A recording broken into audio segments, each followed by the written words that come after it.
And we are back on the Rodriguez Show, and we have a very special guest. Hey, yo. So like I told you earlier, we've been trying to get more listener submissions. Some people listen to the show and make music and have been submitting.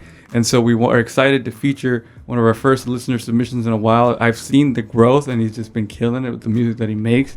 And his name is Adam Cashen. How's it going, man? Hey, how's it going, Caesar? I'm good, man. Honestly, this is my my second interview. First in a long time. First in like over 5 years, so it feels good. Oh, damn. It's cool to get out of the house, you know what I mean? Yeah, well, thank you for being here, man. Of course. And yeah, before we even get into the interview, thank you for submitting.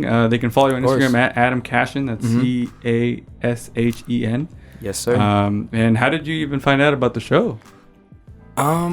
You know, when I first moved to California, because I'm not originally from California. I'm actually from Cape Cod, Massachusetts. I moved here when I was 21, so that's like 5 years ago now. Mm-hmm.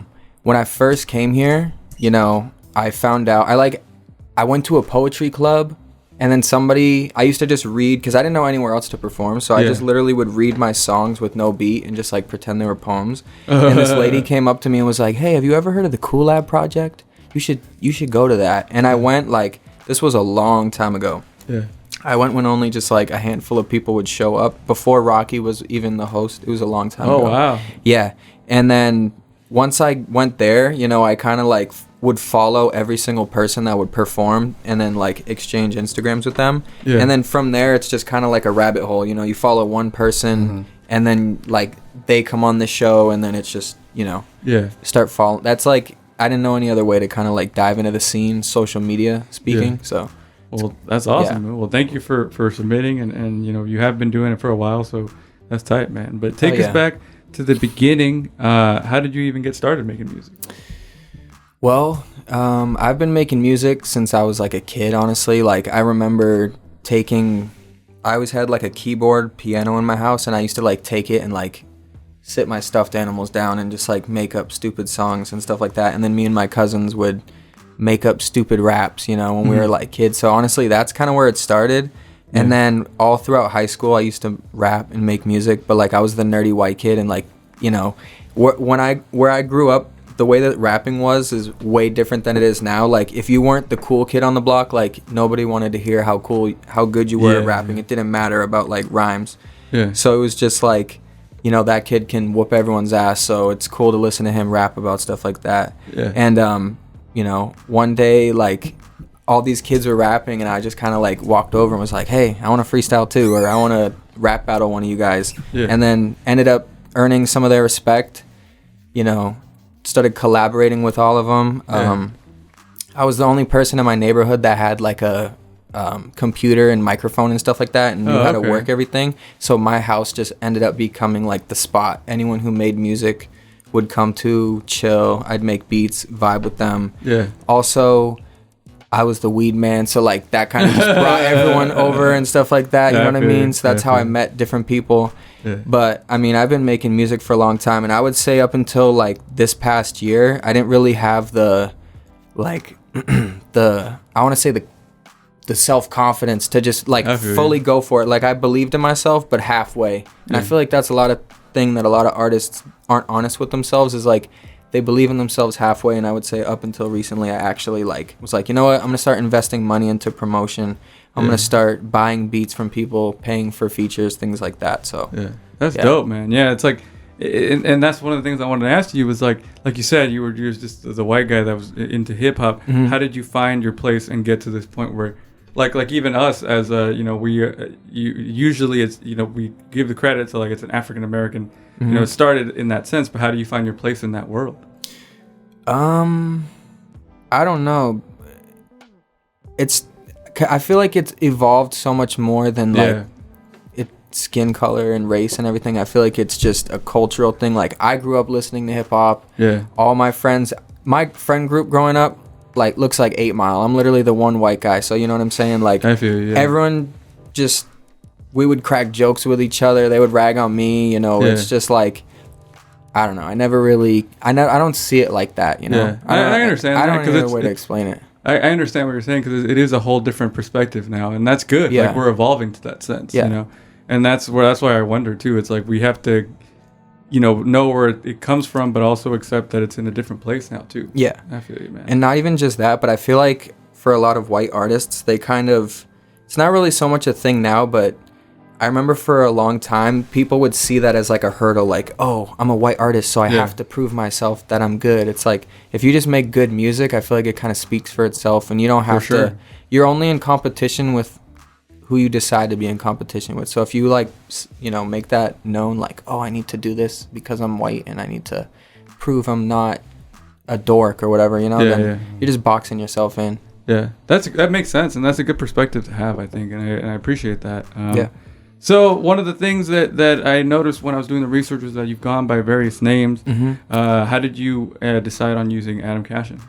I like, again, what I was saying before about like having the self-confidence. I felt like I would try to think of different names for myself because I wanted to try to fit in with a certain style or just something that was catchy or different. And then after, like, my last name that I used to use was 508 Cash, which is my area code where I'm from, and then my last name's Cash and my nickname has always been Cash.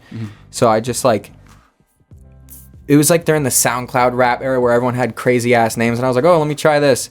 And then it just didn't feel like me, and I feel like nothing's more me than just my name, first and last name. So that's cool, man. And like you said, it all came with that confidence of like finally, like, I'm gonna be who I want to be. I'm gonna do this. Yeah, and plus with the name like 508 Cash, like if you were to just read that on like a flyer, you would probably assume like, oh, this is some dude about to come up here and be like, I get so much money, you know what I'm saying? Like, so I was just like, if I just make it my name, no questions, no, like, there's no preconceived notions. Yeah, exactly. It's just my name. Because it does sound like somebody that's gonna rap about getting cash. Yeah, exactly. Which is not what I would do. So every time I would do a show, people would come up to me after and they'd be like, dude, I'm not gonna lie, like, I thought you were just gonna rap about this, but you were, different. Yeah. So so what is, I saw in your videos you worked with the Enlightened Minds Investment Club. What is that? Yeah, so the Enlightened Minds Investment Club, that's kind of like a brand that I started that is basically surrounded with, cryptocurrency and NFT investing and things like that. During the pandemic, I went super down the rabbit hole on all the crypto stuff, learned about it, fascinated me. And then also with that Enlightened Minds, it's kind of like, it started off as a Discord group chat, and then it kind of evolved from that to now like a logo, and I kind of want to turn it into a clothing line that's going to be for people, like entrepreneurial, young, people chasing their dreams kind of. Yeah. I feel what you're saying. Like that's really cool. That's really inspirational. And how did you fall? Like you said, you fell into the crypto rabbit hole. Have you been able to make some good money off of that? You don't have to be like, hey, I got all this money, but it's like, was that a successful venture for you? Oh, definitely. All I will say about that is like, at the time, I basically had zero money. Like, I was literally working every day from 7 a.m. to 1 a.m. at like every day. Damn. 2 different jobs, 2 completely different jobs, working at a bud shop and then a school. Yeah. Like, it was a crazy dynamic of like light and dark for careers to do it every day. Yeah. But again, paycheck to paycheck, I would get a paycheck and then it would immediately be gone. And then I got my taxes back, and then I was able to like take that and just kind of invest it, and I was actually able to, have like build a savings for myself. So, you know. And I do believe that that's a way to make money. You just have to be, smart about it and know what you're doing. Yeah, you just have to complicated. Buy low and sell high, And the other one final thing I'll say about that is you just have to emotionally detach yourself from whatever you put in. Like if you're one of those people where if you put in $1,000 and then all of a sudden it goes down to like 700 and you get scared and pull out, like you don't have the willpower to handle it, because you have to be able to handle those roller coasters. And the more you can isolate yourself from your feelings attached to it, then the more successful you'll be. Yeah, that's what I had. We talked to somebody about that, and that's what he said. Like, if you would just look at that money as like, hey, I probably already lost it, then then you could gain. Again, you're not like worried about where it's going. You just have to ride the ride or whatever. Like said. Exactly, and just don't throw your rent money in there, and then like if you're about to lose it, get mad. I mean, just don't put your rent about it. Just don't put your rent in there at all. Honestly, just do it with money that you're expecting you could lose. Not saying you will, depending on what you buy. It's very possible to lose it, but just putting it aside, cutting off all emotional ties, and that's it. That makes sense. Yeah. So obviously, like you said, you connected with the Orange County music scene. Mm-hmm. Is there any local artists that you're hoping to work with right now, or like you're trying to make the goal to work with? Yeah, possibly. I mean, I don't really have anybody specifically of like who I plan on working with, because honestly, it's not that I don't like to collaborate with people. I love collaborating with people, but I would rather do it in a sense where I'm like chilling with somebody, we're vibing and like making the track that way. That would be cool. But as far as like, getting certain people to do features with, I don't know. There's I could tell you who I'm fans of for sure. Yeah, we could look at it that way. I mean, yeah, I'm definitely a fan of like Rocky, Frosty, let's see, Undecided Future. I don't know if they count as like an Orange County. I'm not exactly sure. They're involved with the scene. But I love them. And dude, my daughter and my son, they both are obsessed, and in the car they like sing and know all the words and stuff. So dope. Yeah. Let's see. There's a lot of other artists. I can't even like. I'm drawing a blank when it comes to names. I mean, even like Rocky, like you said, I know that you're friends with him. Yeah. You guys Yeah. hang out in the No, pool Rocky's after. cool. Yeah. That's tight, Rocky's definitely cool. So what do you think of this music scene? I mean, you stuck around for a reason. So what Dude, I will tell you this, man. Where I am from, there is no rap scene like.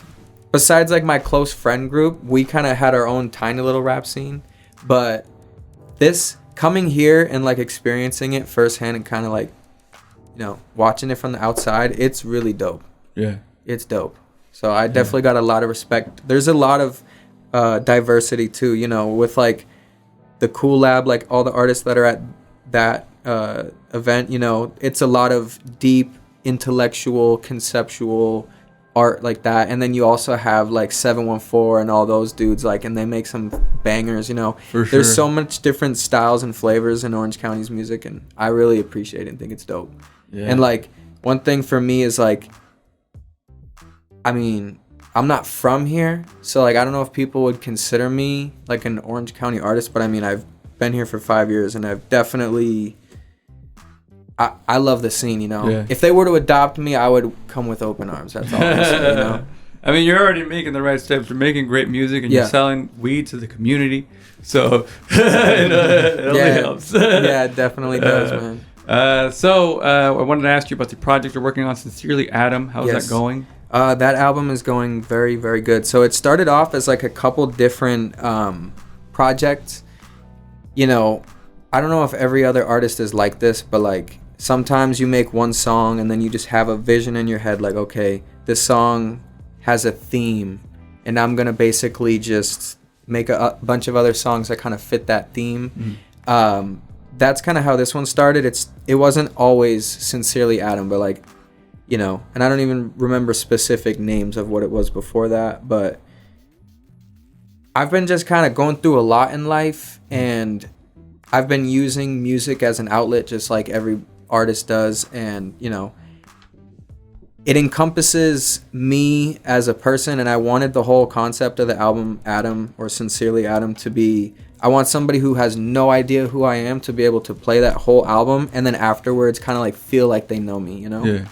Wow. And I saw that it's like a lengthy track list. So it was like 14 or 16? Yeah, well right now I think it's like 11 songs, but I'm still in, like, it's not mode. Done. Like, when you feel like something's done, like it doesn't even feel halfway done. Like I might make 10 more songs and then kind of go through and pick the best ones. Do you have a deadline for yourself or when you want to do it? You're just No, but there's certain songs that I really want to put out. Like, for example, Frozen Roses. I've played that one on my story a bunch of times. And then another one called Mango.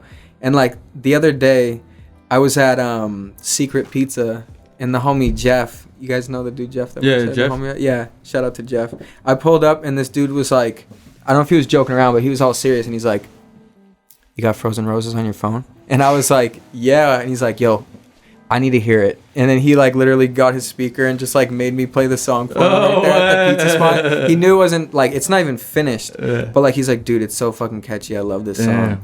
And I was like, damn, like, and then I get other messages from people that are like, I love that song so much. And sometimes when you post stuff, you don't get that much reaction, but these two songs, I feel like I've gotten so much feedback, and it's not even finished. that I'm really pressuring myself to finish those 2. Damn. Well, we can't wait to hear it. Is that your goal? What's your goal for the rest of the year? Is to finish that or perform more? What would it be? Well, my goal for the year is definitely to like, get my streams up, which they have been, like I would say they've 10x, 20x since I started making music last year. Yeah. Well, you know what I mean? Started keeping track last year. Yeah. But my goal is just, get more followers. Probably the same thing as everyone else, but I'm very humble.